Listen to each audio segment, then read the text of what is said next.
What is that?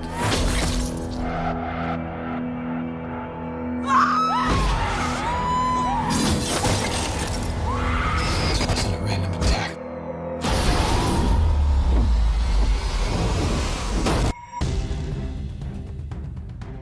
In the quiet shadows of a family gathering, danger lurks unseen, turning laughter into screams and revealing hidden strengths in the face of terror.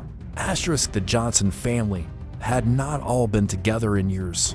Tom Johnson, the oldest at 45, was the one who suggested the reunion. He lived in the city with his wife, Sarah, and they both had busy jobs.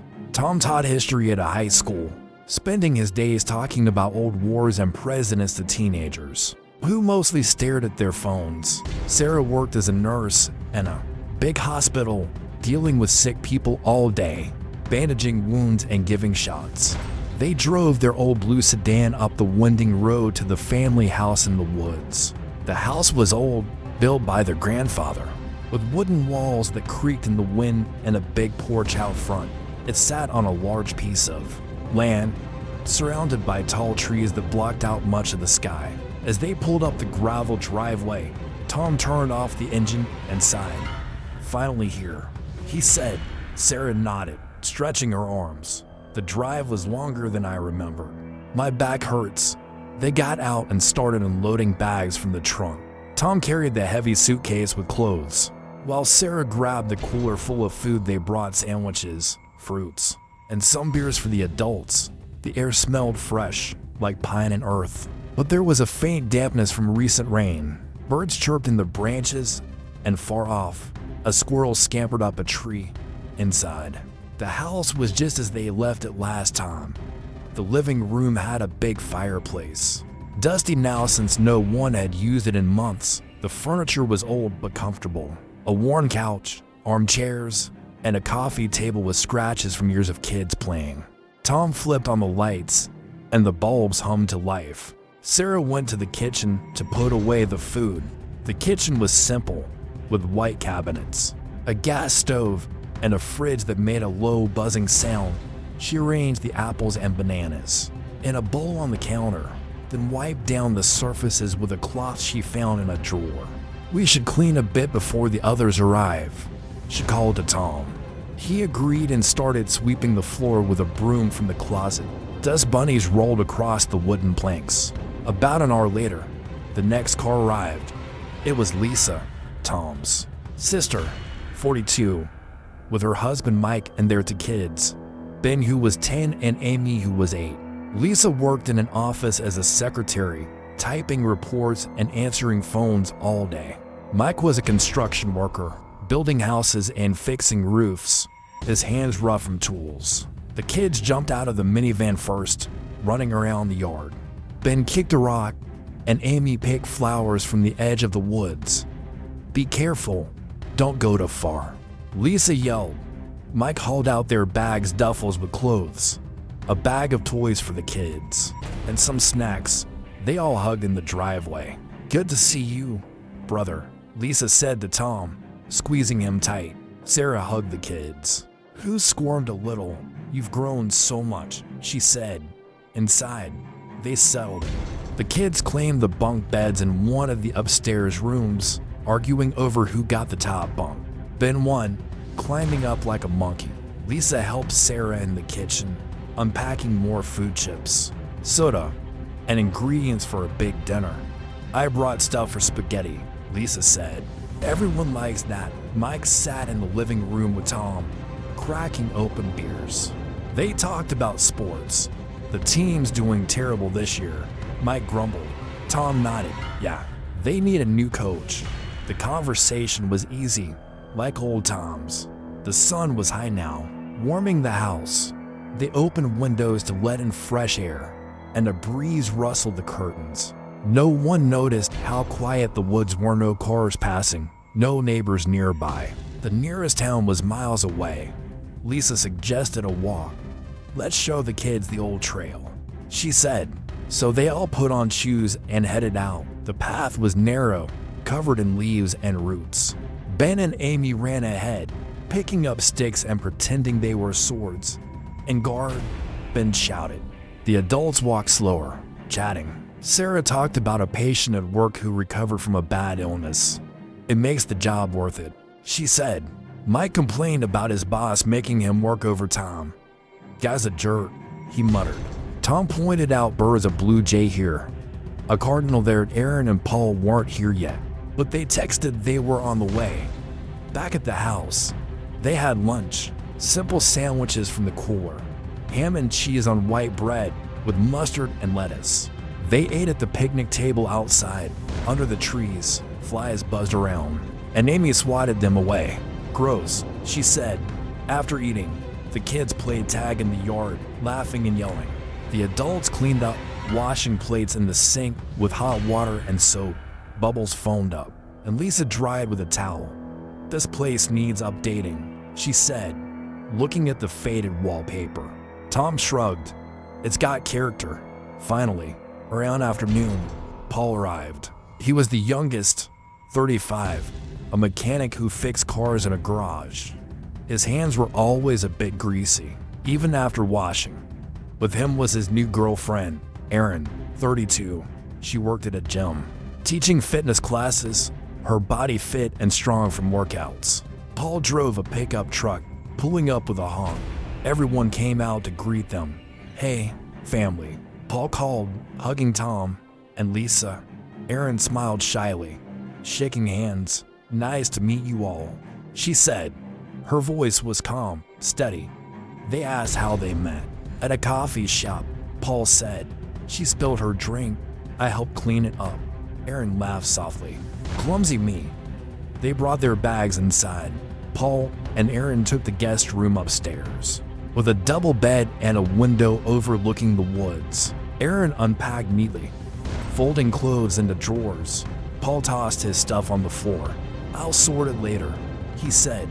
Downstairs, the family gathered again. The kids stared at Erin curiously. Do you have kids? Amy asked. Erin shook her head. Not yet. Ben showed her his toy car. Cool, she said, rolling it on the table. The afternoon dragged on with more talk. Tom started a fire in the grill for later. Smoke rose lazily. No one felt the eyes watching from the trees, hidden and patient. The day felt normal, dull even, but something dangerous waited just out of sight. Asterisk the sun dipped low, painting the sky orange and pink over the woods. The Johnson family was back inside the old house, getting ready for dinner. The kitchen smelled of garlic and tomato sauce as Lisa stirred a big pot of spaghetti on the stove.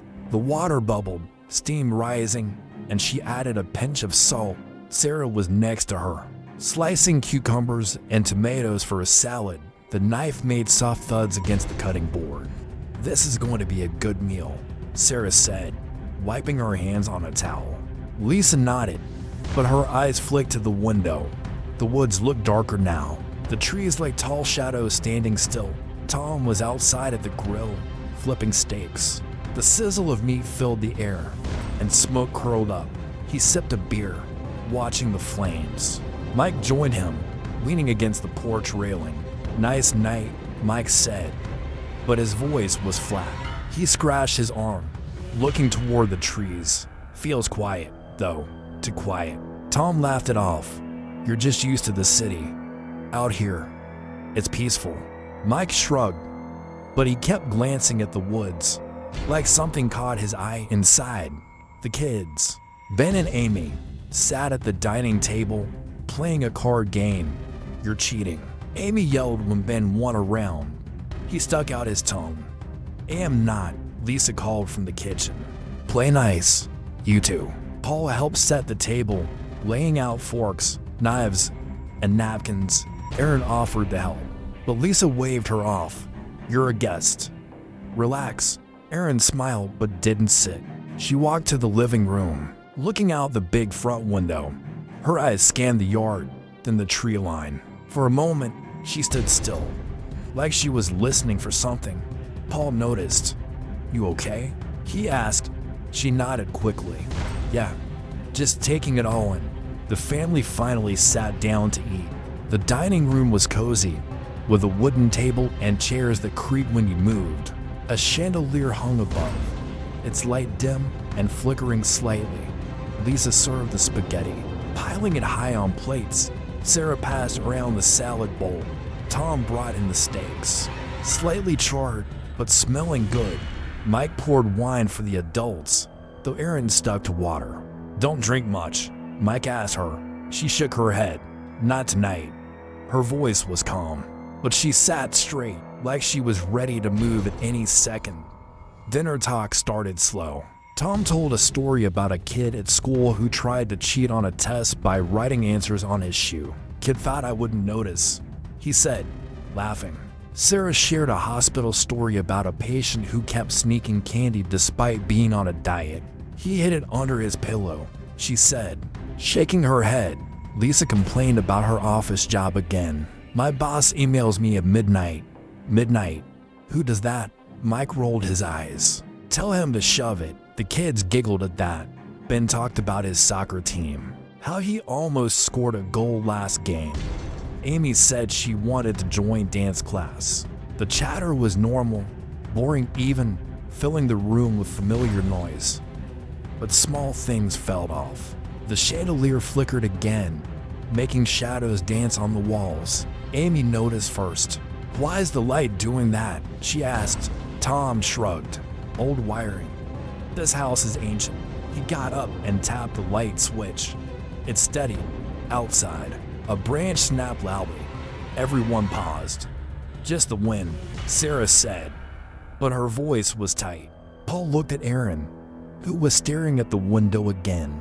"Probably a deer," she said, but her hand rested near her fork, gripping it a little too tight.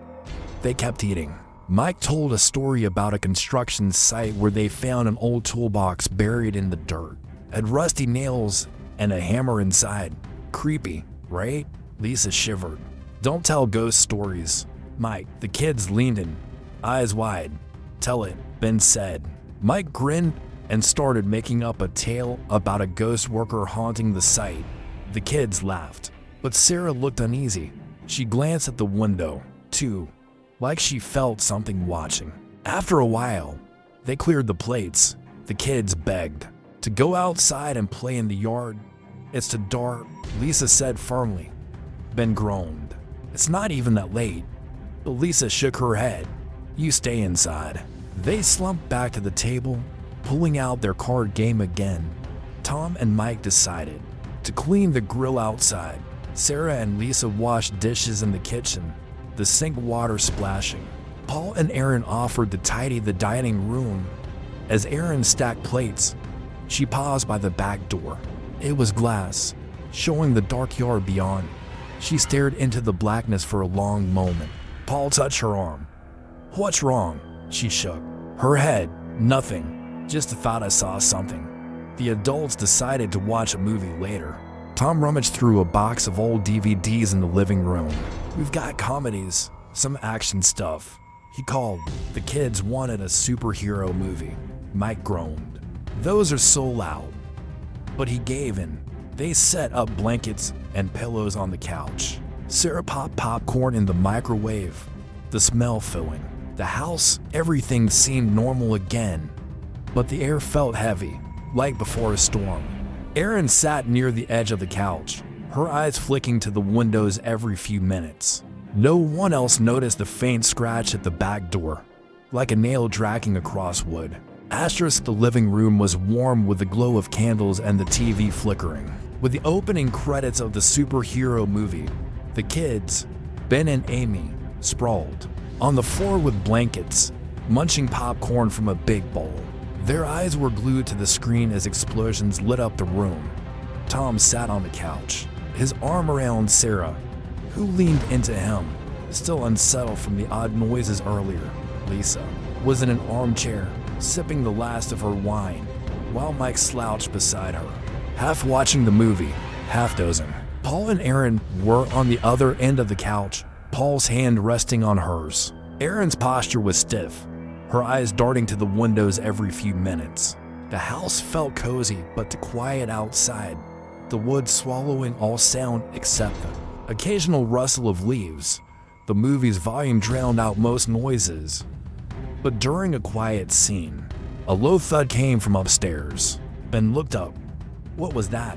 he asked, his voice small. Lisa shushed him. "It's an old house. Honey, it makes noises." Tom nodded. "Probably just the pipes or something settling." But Sarah frowned. "That sounded heavy, like something fell." Mike yawned, unimpressed. "You guys worry too much. It's fine." Erin didn't say anything, but her grip on Paul's hand tightened slightly. She tilted her head, listening, her eyes narrowing at the ceiling. Tom got up. "I'll check, just to be sure." He grabbed a flashlight from the coffee table, its beam cutting through the dim room. Sarah stood too. "I'm coming with you." The kids paused the movie, suddenly interested. "Can we come?" Amy asked. Lisa snapped. "No, stay here. It's nothing." Her voice was sharper than usual, betraying her own unease. Paul offered. "I'll go too." Erin stood quickly. "I'm with you." Mike rolled his eyes. "It's just a creaky house. People, relax." But he stayed seated, sipping his drink. The group, Tom, Sarah, Paul, and Erin, headed to the stairs. The wooden steps creaked under their weight, each sound loud in the quiet house.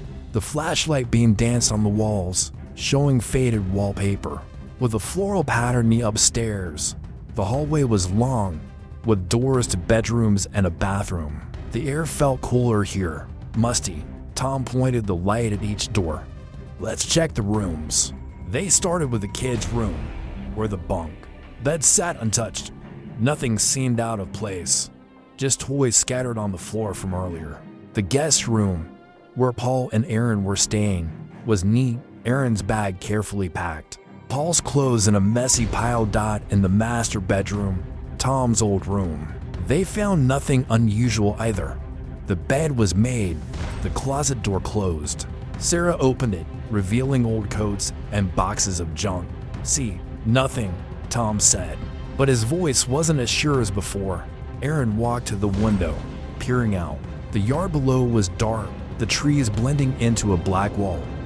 "Did you hear anything else?" she asked quietly. Sarah shook her head. "Just that one thud." Paul shrugged. "Maybe it was outside, like an animal." Erin didn't respond, her eyes still on the darkness outside. Back downstairs, the kids had restarted the movie. The sound blaring again. Lisa was in the kitchen, rinsing the popcorn bowl. Mike was now fully asleep, snoring softly. Tom reported, "Nothing up there. Probably just the house." Lisa nodded, but her hands moved faster, scrubbing the bowl harder than needed. "This place always creeped me out a little," she admitted. Sarah agreed. "It's so isolated, no neighbors for miles." The conversation drifted to memories of childhood summers here, playing hide and seek, catching fireflies. It felt normal, but the mood was off, like everyone was trying too hard to ignore something. Then the lights flickered, once, twice, then went out completely. The TV cut off, plunging the room into darkness except for the candles. Amy screamed, and Ben grabbed her arm. "Mom." Lisa rushed in from the kitchen. "It's okay. It's just the power." Tom cursed under his breath. "Great, the fuse box is in the basement." Mike woke up, groggy. "What's going on?" Sarah lit more candles from a drawer, her hands shaking slightly. "Probably a storm coming," she said, but the sky outside was clear, stars visible. Through the window, Tom grabbed the flashlight again. "I'll check the fuses." Erin stepped forward. "I'll go with you." Paul looked surprised. "You sure?" She nodded, her face unreadable. "I don't mind." Tom led the way to the basement door, tucked under the stairs. The door was heavy, wooden, with a rusty knob. It groaned as it opened. The air from below was cold and damp, smelling of dirt and old concrete. The steps were steep, and Tom's flashlight lit the way, showing cobwebs in the corners. Erin followed close behind, her steps quiet but sure. In the basement, the fuse box was on the far wall, a metal panel covered in dust. Tom opened it, shining the light on the switches. "Looks fine," he said, flipping a few. Nothing happened. Wiring's probably shot. This house is old. Erin scanned the room. her eyes catching on a small window near the ceiling. It was cracked open, just an inch. Was that always open? She asked. Tom frowned. I don't think so. He walked over and pushed it shut, locking it. Maybe, but when? But Erin's face stayed tense, like she didn't believe it. Back upstairs, the family was huddled in the living room. Lisa had found more candles, and the room glowed softly. The kids were scared now, clinging to their mom. I don't like this, Amy whispered. Ben nodded. It's creepy. Mike tried to lighten the mood. Come on, it's like camping. We've got candles, we're fine. But his joke fell flat. Sarah kept glancing at the windows, now pitch black. Should we call someone? She asked. Tom shook his head. No power, no landline. Cell signal spotty out here. Paul checked his phone, no bars. Erin moved to the front door, checking the lock. It was secure, but she tested it anyway, rattling the knob. Paul watched her. You're acting weird, he said quietly. She forced a smile. Just being careful. Outside, another sound, a soft crunch, like footsteps on gravel. Everyone froze. Tom shone the flashlight out the window, but the beam showed only the empty yard and trees. Probably nothing, he said, but his voice was shaking now. The family sat closer together. The movie forgotten, the house to quiet except for their breathing and the faint creak of the walls. The living room was dim, lit only by the flickering candles casting long shadows on the walls. The family sat close, their voices hushed after the strange sounds outside. Ben and Amy clung to Lisa, their eyes wide with fear. Sarah held Tom's hand tightly, her nails digging into his skin. Mike tried to stay calm, but his leg bounced nervously. Paul sat next to Erin, who seemed the least rattled, her eyes scanning the room like she was memorizing every exit. The air was thick, heavy with tension, but no one spoke for a moment. The house was too quiet, the silence pressing in from the dark woods outside. Suddenly, a loud crash shattered the stillness. The kitchen window exploded inward, glass spraying across the floor like tiny knives. A figure in a fox mask climbed through, holding a crossbow. Before anyone could react, another window broke, this time in the dining room. A second figure, in a tiger mask, stepped inside, a long knife gleaming in their hand. The family screamed. Amy buried her face in Lisa's shirt. Ben yelled, Mom, what's happening? Tom jumped up, knocking over a candle. The flame sputtered, but stayed lit. Get out of here, he shouted, grabbing a heavy book from the coffee table as a weapon. Mike lunged for a fireplace poker, his hands shaking. Who the hell are you? He yelled at the fox masked figure. The intruder didn't answer, just raised the crossbow and fired. The arrow hit Mike in the shoulder, pinning him to the wall. He screamed, blood soaking his shirt. Lisa grabbed the kids and ran for the stairs, her voice shrill. Upstairs. Now. Sarah froze, her breath coming in gasps. Tom pushed her toward the hallway. Go, Sarah. But another figure appeared at the front door, a lamb mask, kicking it open with a loud crack. The door splintered, hanging off its hinges. The lamb masked intruder held a machete, its blade catching the candle light. Paul pulled Erin toward the kitchen, away from the chaos. We need to hide, he whispered. But Erin didn't run. She grabbed a knife from the kitchen counter, her movements quick and precise. Paul stared, confused. Erin, what are you doing? The fox mask killer advanced on Tom. Reloading the crossbow, Tom swung the bow, hitting the intruder's arm. The crossbow clattered to the floor, but the killer pulled a knife from their belt and slashed. Tom dodged, but the blade caught his forearm, cutting deep. Blood dripped onto the rug. Sarah screamed, crawling behind the couch. Tom, she cried, her voice breaking. Upstairs, Lisa shoved Ben and Amy into the kids' bedroom. Stay quiet, she hissed, pushing a dresser against the door. The kids sobbed, hugging each other. Downstairs, the tiger mask killer chased after Paul and Erin. Erin turned, knife in hand. and face the intruder. "Stay back," she said, her voice low but steady. The killer paused, tilting their head, then lunged. Erin sidestepped, grabbing a chair and swinging it hard. The chair hit the tiger mask's shoulder, knocking them off balance. They stumbled but didn't fall, gripping the knife tighter. In the living room, Tom wrestled with the fox mask killer. They rolled on the floor, knocking over a side table. A lamp crashed, glass shards mixing with the window debris. Sarah crawled out, grabbing the dropped crossbow. Her hands shook as she tried to load it, fumbling with an arrow she found nearby. "Tom, hold on," she shouted. The lamb mask killer moved toward her, machete raised. Sarah screamed, dropping the crossbow. Erin appeared from the kitchen, tackling the lamb mask killer from behind. She drove her knife into their side, and they grunted, falling to their knees. Blood pooled on the floor.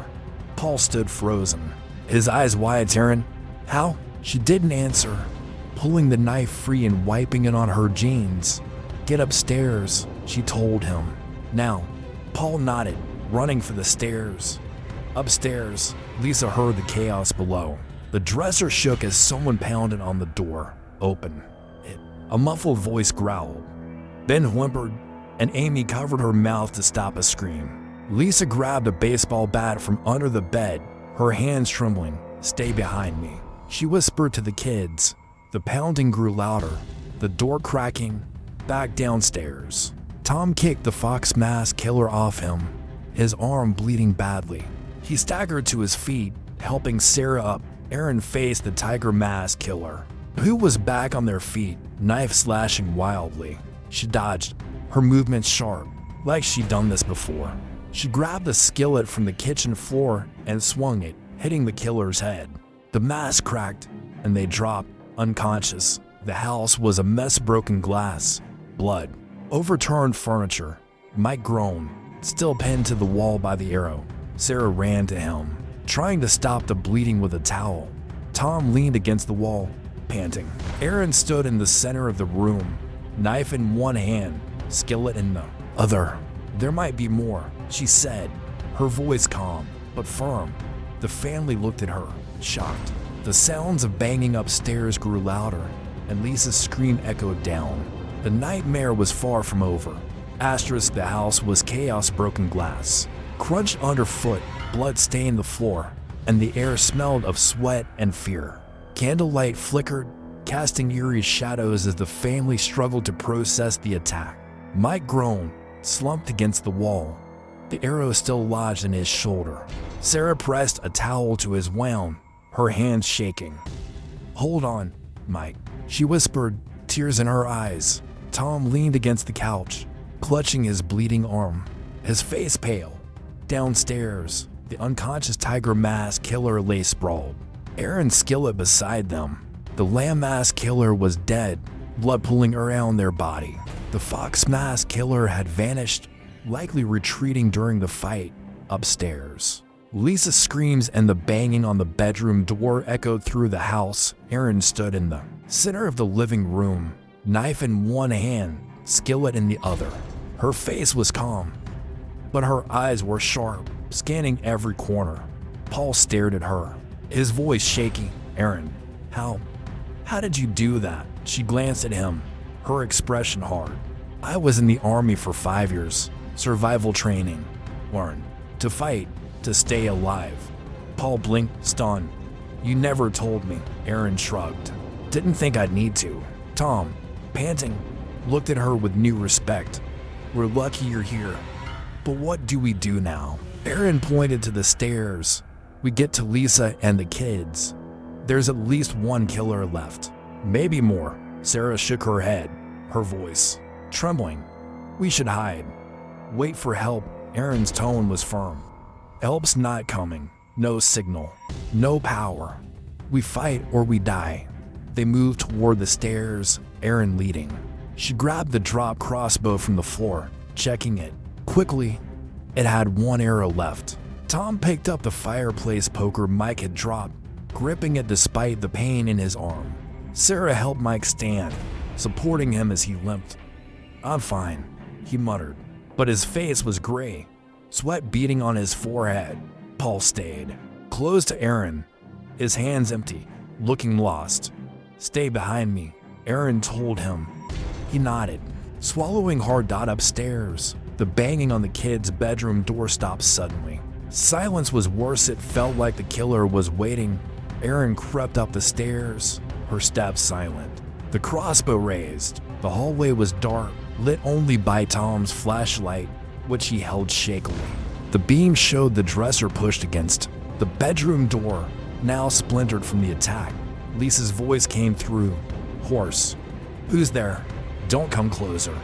"It's us, Lisa," Tom called. "It's okay." The door creaked open, and Lisa peeked out, baseball bat raised. Her face was streaked with tears. Ben and Amy huddled behind her, trembling. They tried to get in. Lisa whispered, "I heard them leave." But Erin cut her off. "Get inside, all of you. Barricade again.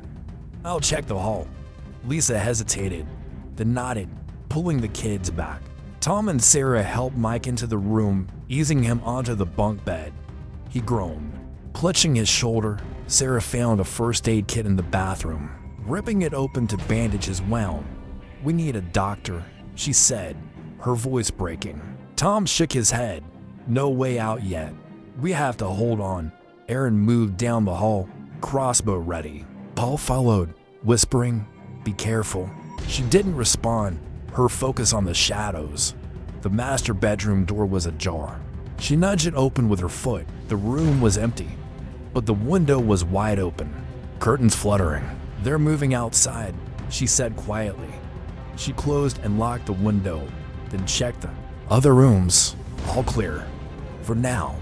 Back in the kids' room, the family huddled. Lisa clutched the bat, her knuckles white.